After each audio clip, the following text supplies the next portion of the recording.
उत्तर प्रदेश में मुकेश सहनी पहुंच गए हैं और वहां पर उनको हाउस अरेस्ट कर लिया गया है। चुनाव से पहले मल्लाह मल्लाह करते हैं, चुनाव का समय आता है तो माल्ला करते हैं। वीआईपी ना है वो, वीआईपी वाले। अबे छोड़ दीजिए वीआईपी, नाम वीआईपी होना चाहिए कि कर्म वीआईपी होना चाहिए। तो बड़े भाई है तो सब जानते हैं कि बड़े भाई और छोटे भाई में कितना प्यार है। जो बाबू गलत किए होंगे उनको सलाखों के अंदर और नहीं तो फिर परमात्मा के सलाखों के अंदर जाना है। नमस्ते, मेरा नाम सागर कुमार है और आप न्यूज हाट देख रहे हैं।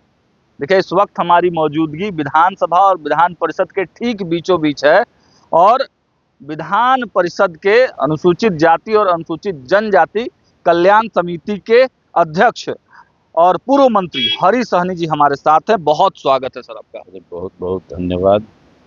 हरी सहनी जी, मुद्दे तो बहुत सारे हैं, लेकिन एक मुद्दा हम बात कर लेते हैं उत्तर प्रदेश का, क्योंकि उत्तर प्रदेश में मुकेश सहनी पहुंच गए हैं और वहां पर उनको हाउस अरेस्ट कर लिया गया है। वहां पर किसी से मिलने जाते हैं, वो उनको हाउस अरेस्ट किया जा रहा है। चल क्या रहा है? ये मल्लाह समाज के लोग जब वहां जा रहे हैं मिलने के लिए लोगों से, तो मिलने नहीं दिया जा रहा है। एक बात बता देता हूँ, लोग यूपी नहीं पूरे देश में लोग यूपी मॉडल कहते हैं। जिस यूपी में खून की नदियां बहा करती थी, उस आम जन का, निरपराध लोगों का, जिनमें कोई अपराध नहीं था, उनकी नदियां बहती थी खून की।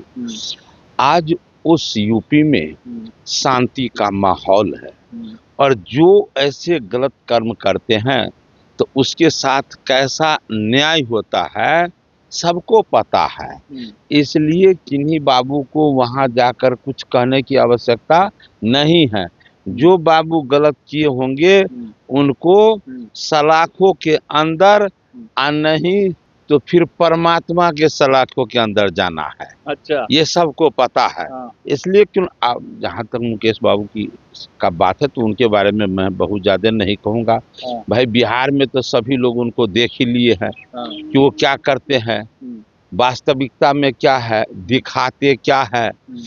जब चुनाव का समय आएगा, चुनाव के पहले जात मल्लाह करेंगे। आज जब ये हम नहीं कहते हैं, आम लोग अब कहने लगे हैं कि चुनाव से पहले मल्लाह करते हैं, चुनाव का समय आता है तो माल्ला करते हैं। माल्ला तो अब ऐसे परिस्थिति में उनके हैसियत को लोग जान गए हैं। इसलिए हमको कुछ नहीं कहना है, इतना हमको ख्याल रखना है कि हम अपने घर में बेहतर पकवान बनाने हमको आ जाएगा, तब हमको बाहर वाले भी बुलाएंगे।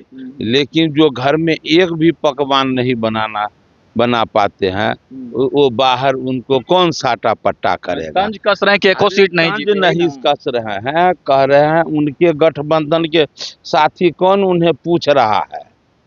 तो भाई, बिहार में भाई बड़े भाई तो तेजस्वी यादव के कहते हैं कि तेजस्वी जी के बड़े भाई हैं मुकेश सहनी। नहीं तो बड़े भाई है तो सब जानते हैं कि बड़े भाई और छोटे भाई में कितना प्यार है, कितना मोहब्बत है, ये सब लोग जानता है। तो इसीलिए वो वहाँ क्या करेंगे सब जानता है। वहाँ के लोग भी जानते हैं बिहार से यूपी दूर नहीं है, उनका यहाँ भूमिका क्या होता है, कितना अपने समाज से हार्दिक प्रेम है, ये सब बात लोग जानते हैं। इसलिए उनके आने जाने से वीआईपी ना है वो, वीआईपी वाले। अबे छोड़ दीजिए वीआईपी किसे कहते हैं? नाम वीआईपी होना चाहिए कि कर्म वीआईपी होना चाहिए। आप वीआईपी कर्म मेरा होगा तो नाम हम लिखे या ना लिखे हम वीआईपी कहलाएंगे। लेकिन केवल वीआईपी लिखने से नहीं होगा, ये तो कर्म करने से होगा। कर्म तो उत्तर प्रदेश भी गए हैं तो वहाँ भी लग रहा है कि चुनावी मोड में, मतलब चुनाव लड़ेंगे क्या? अरे छोड़ दीजिए, वहाँ के लोग को पता है, यहाँ का स्थिति पता है, इसलिए वहाँ लोग बहुत ज्यादा मल्लाह समाज के वोट बैंक में सेंधमारी तो नहीं कर देंगे। वहाँ लोग को ये पता है कि यूपी मॉडल का चर्चा पूरे देश में हो रहा है। वहाँ विकास की गंगा बही है, वहाँ अपराध समाप्त हुआ है, वहाँ भयमुक्त समाज का निर्माण हुआ है, वहाँ लोग आज रोजगार पा रहे हैं। रोजगार 100% लोगों को नौकरी मिल जाए, ये बिहार नहीं, यूपी नहीं, भारत नहीं, विश्व में नहीं हो सकता है। लेकिन आज लोग वहाँ संतोष से रह रहे हैं, ये बड़ी बात है। इसलिए वहाँ दूसरे कोई जाकर बहुत कुछ कर ले, लोभ दिखाकर ये संभव नहीं। चलिए, तो मतलब उत्तर प्रदेश जाने के बावजूद भी मुकेश सहनी को कोई फायदा होने वाला? बिल्कुल बिल्कुल कोई फायदा नहीं होने वाला है। वहाँ के लोग को सबको एनडीए सरकार पर भरोसा है, अपने प्रधानमंत्री अपने। आप जाइएगा प्रचार में, जाइएगा आप? अरे हम प्रचार में जाएंगे, भारतीय जनता पार्टी का बूथ स्तर का कार्यकर्ता भी आज बंगाल में जाकर सेवा दिए, देश के हर जगह जाकर सेवा देते। वो इसलिए कि उनकी पार्टी अपने वो पंचायत, अपने जिला, अपने प्रांत के लिए काम करता है, इसलिए उसका हक बनता है, वो जाता है। तो हरी सहनी भी एक कार्य करता है, इसे भी जाने का अवसर मिल सकता है। चलिए, यूपी में रणभेरी जो है अब बजने ही वाली है। कुछ दिन में वहाँ चुनाव होंगे, तब पता चलेगा कि कौन कौन सी पार्टी लड़ेगी। हालांकि एनडीए के भी कई दल वहाँ पर जाकर चुनाव लड़ना चाहते हैं, लेकिन मुकेश सहनी वहाँ डेरा डाले हुए हैं। लेकिन हरी सहनी ने साफ शब्दों में कह दिया कि जब चुनाव का समय आता है तो मुकेश सहनी माल दो, माल ला कहने लगते हैं, लेकिन इसके पहले वो जाति जातिया मला मला कहते रहते हैं। फिलहाल इस चर्चा को देते हैं विराम। देखते रहिए न्यूज़ 8। बहुत बहुत धन्यवाद।